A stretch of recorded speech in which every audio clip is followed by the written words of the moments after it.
किसान कानून बने, वो भी कॉर्पोरेट के एजेंट्स बन रहे हैं, इसी ढंग से वो कानून बने हैं। काफ़ी निर्णय उसी ढंग से हो रहे हैं। इस समय और इस देश में और कहाँ यहाँ तक केवल बात ये कैपिटलिज़्म तक नहीं रही है। यानी केवल पूंजीवादी अर्थव्यवस्था इस देश में बहुत गहरा पैठ जमा रही है और हमारे प्रधानमंत्री और सारी सरकारी यंत्रणा उनके एजेंट बनकर काम कर रही है, ये सिचुएशन खड़ी हो गई है। यहाँ तक एक बात सीमित नहीं। तो दूसरी ओर जाने-अनजाने में हमारे डेमोक्रेसी का बहुत संकोच हो रहा है। बड़े पैमाने पर संकोच हो रहा है। आज खुलकर बात करते समय 10 बार लोगों को सोचना पड़ता है कि कन्हैया कुमार जैसे, जिग्नेश मेवानी जैसे ऐसे लोग अगर कांग्रेस में शामिल होते हैं, राहुल गांधी जैसे लोग और ये सब लोग पूरे देश भर में घूम-घूम कर हमें क्या चाहिए, हम क्या करना चाहते हैं, ये बातें लोगों के सामने रखेंगे, तो पूरा देश उनके साथ में खड़ा रहने की गुंजाइश उसमें से निर्माण हो। श्याम मानव चैनल को आपका समर्थन देने के लिए चैनल को जरूर सब्सक्राइब करें। चैनल के नोटिफिकेशन पाने के लिए बेल आइकन भी दबाएं। अजय राउत इनका सवाल है कि जिग्नेश मेवानी और कन्हैया कुमार ये 2 नेता कांग्रेस में शामिल हुए। तो ये 2 नेता जो कांग्रेस में शामिल हुए तो उसका टोटल पॉलिटिक्स पर या फिर राष्ट्रीय स्तर पर इसका क्या परिणाम होगा, ऐसा आपको लगता है? सभी के मन में ये सवाल है। जो सवाल आपने पूछा बहुत अच्छा सवाल है, सभी के मन में ये सवाल। जिग्नेश मेवानी और कन्हैया कुमार ये आज के आधुनिक युग में जो सोशल मीडिया है और मीडिया है, इस जमाने में अच्छा काम करने वाले नेता, खास कर युवा नेता, कर प्रोजेक्ट हुए। यही अगर 30 साल पहले के नेता होते तो शायद पूरे देश में वो मालूम नहीं होता, पता नहीं चलता। लेकिन अभी सोशल मीडिया का ज़माना है, एक जगह जो भाषण होता है, वो पूरे सोशल मीडिया पर फैलते रहता है, लोग उनको सुनते रहते हैं, प्रभावित होते रहते हैं। तो ये आधुनिक जगत का ये फिनोमेना है। सोशल मीडिया मीडिया के ज़माने का भी ये फिनोमेना है। लेकिन दोनों अच्छे और ठोस कार्यकर्ता हैं। वैचारिक क्षमता रखने वाले कार्यकर्ता हैं और इसीलिए उनसे आशा हो सकती है। तो पहली बात ऐसी है कि ये दोनों जो है, वो आसमान से टपके हुए लोग नहीं हैं। अपने बलबूते पर, अपनी क्षमता के आधार पर, अपनी वैचारिक क्षमता के आधार पर उनकी लीडरशिप डेवलप हुई है। जिग्नेश मेवानी ने तो अपनी लीडरशिप काफ़ी अच्छे ढंग से सिद्ध भी कर दी है। कन्हैया कुमार को अभी सिद्ध करना है। लेकिन उसका कांग्रेस को क्या फ़ायदा मिलेगा? आज हम इस सिचुएशन में हैं कि कांग्रेस का देश पर बहुत गहरा परिणाम होने वाला है। कांग्रेस अगर समर्थ बनी और समर्थता से खड़ी हो पाई, तो ही कुछ अच्छे रिजल्ट सामने आने वाले। मोदी जी ने जो गए 7 सालों में इस देश का बंटाधार किया, देश इसी दिशा में हालांकि चल रहा था। ग्लोबलाइजेशन के बाद में कांग्रेस ने ये ग्लोबलाइजेशन शुरू किया था नरसिंह राव जी के जमाने में। लेकिन वो बुरी तरह से अभी जिसे हम क्रोनी कैपिटलिज्म कहते हैं, उस दिशा में बढ़ना शुरू हो गया था। यानी जाने अनजाने में हमारे देश के प्रधानमंत्री ये कॉरपोरेट्स के एजेंट्स कर काम कर रहे, इस ढंग से सब देश की अर्थव्यवस्था और बाकी सब निर्णय हो रहे।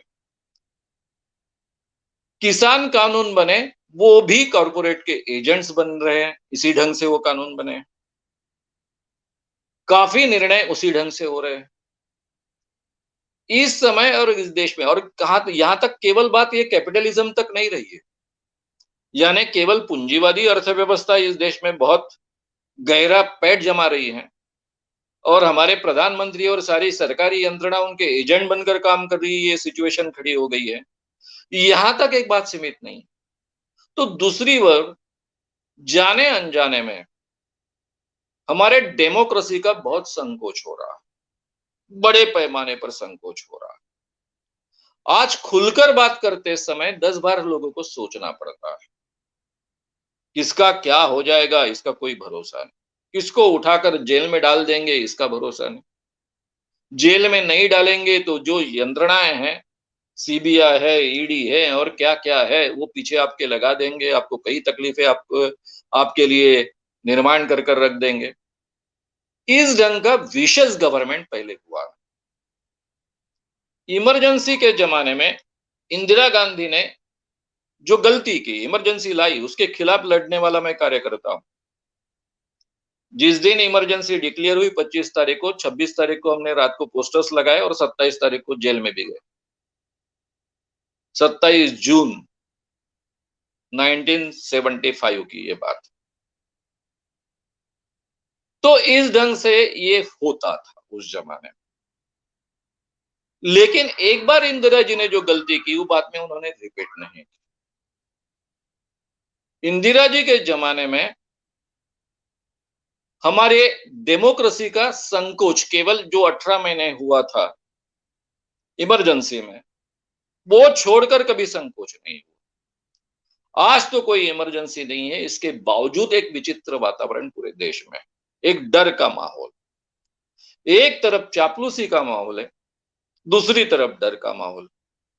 और इस सिचुएशन में कोई ताकतवर विरोध खड़ा करना बड़ा मुश्किल।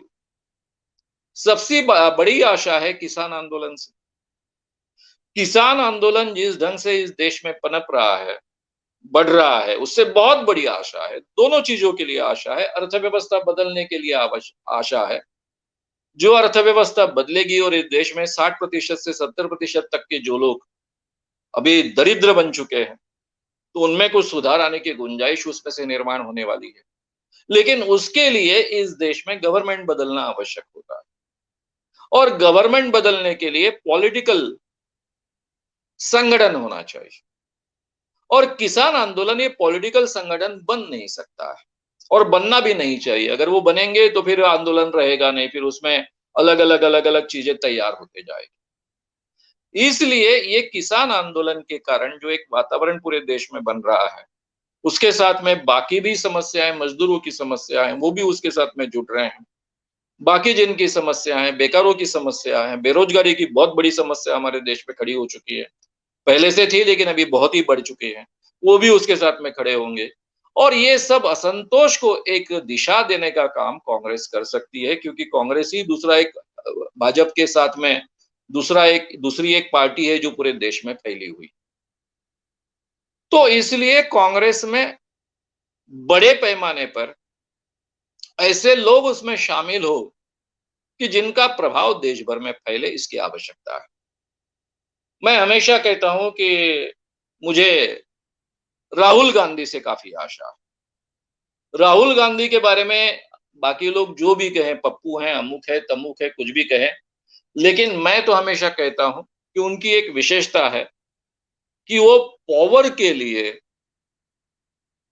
उसके पीछे दौड़ने वाले नहीं। नहीं तो कभी के वो प्रधानमंत्री बन जाते, मोहन सिंह के समय ही में बन जाते थे।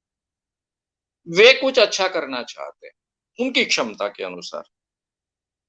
वे जो कुछ अच्छा करना चाहते हैं उसके बारे में वो प्रामाणिक है। विचारों के बारे में मैं हमेशा सुनते रहता हूं, हर एक को सुनते रहता हूं, मोदी जी को भी सुनते रहता हूं। तो मोदी जी को जब सुनता हूं तो विचार नाम की तो कोई चीज कभी मिलती नहीं है। लेकिन राहुल जी के बारे में इतना डेफिनेटली ध्यान में आता है कि ये आदमी काफी स्टडी करता है, इसको देश के बारे में काफी अच्छी जानकारी है। देश में कुछ अच्छे बदलाव करने की उनकी इच्छा है और उसके बारे में वो सोचते हैं और उनके सामने कुछ चित्र भी है, कुछ प्रिंट्स भी है कि इस ढंग से हम इस देश में कुछ अच्छी चीजें ला सकते हैं। तो ऐसा व्यक्ति के साथ में अगर ये सब लोग जुड़ जाए और बड़े पैमाने पर इस भारत में एक वातावरण तैयार किए, तो आगे के इलेक्शन में ये जो असंतोष आंदोलन के कारण पूरी जनता में खड़ा हो रहा है, उसको आवाज मिल रही है, खास कर किसान आंदोलन के द्वारा, तो उसका एक प्रगटीकरण पॉलिटिकल होगा, सरकार बदलेगी।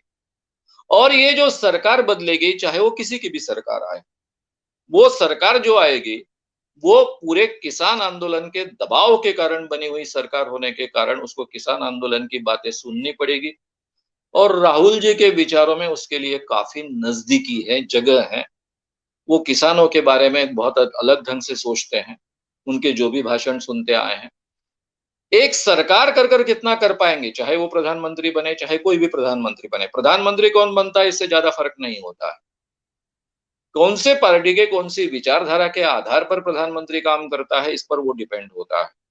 और कांग्रेस की परंपरा रही है कि उनके प्रधानमंत्री जो रहे वो अपनी विचारधारा के अनुसार चलते आए हैं और मोदी जी भी हम कह सकते हैं कि उनके विचारधारा के अनुसार ही वो चल रहे हैं। तो इसलिए प्रधानमंत्री कौन व्यक्ति होता है ये महत्व का नहीं होता है, तो किस विचारधारा का व्यक्ति होता है ये महत्व का होता है। तो इसलिए ये बदलाव होने के लिए अगर होता है तो देश बच सकता है। फिर से इस देश की गरीबी के बारे में सोचा जा सकता है। दरिद्रता दूर करने की दिशा में हम कुछ कदम उठा सकते हैं और खास कर किसानों को हम न्याय दे सकते हैं। अगर किसानों को हम न्याय नहीं दे पाएंगे तो ये देश ही पूरी तरह से खत्म हो जाएगा। मैंने कई बार ये बातें आपके सामने रखी है। इसके कई वीडियोस भी ऑलरेडी अपने यूट्यूब चैनल पर, श्याम मानव चैनल पर उपलब्ध है। इसलिए मैं वो बातें फिर से दोहराऊंगा और मुझे इसके लिए ये आशा है, बहुत आशा है कि कन्हैया कुमार जैसे, जिग्नेश मेवानी जैसे ऐसे लोग अगर कांग्रेस में शामिल होते हैं, राहुल गांधी जैसे लोग, और ये सब लोग पूरे देश भर में घूम घूम कर हमें क्या चाहिए, हम क्या करना चाहते हैं, ये बातें लोगों के सामने रखेंगे तो पूरा देश उनके साथ में खड़ा रहने की गुंजाइश उसमें से निर्माण हो। कांग्रेस के जो पुराने लीडर्स है वो शायद अच्छे ढंग से राहुल के साथ में खड़ा रहने की क्षमता नहीं रखते हैं।